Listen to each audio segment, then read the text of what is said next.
everyone, welcome back to Sunny Live Channel. Thank you so much guys for tuning in.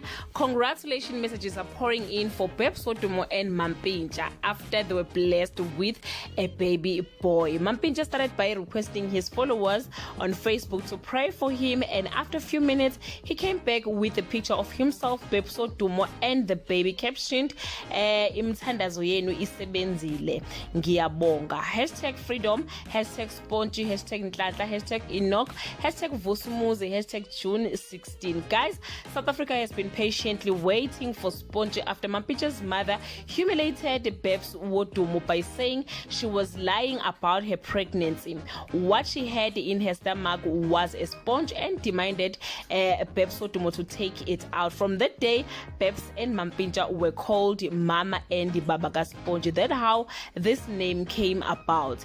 We are actually happy guys for Mr. and Mrs. Maphumulo. We wish them all the best in their parenting journey.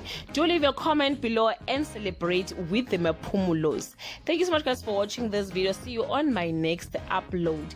Bye.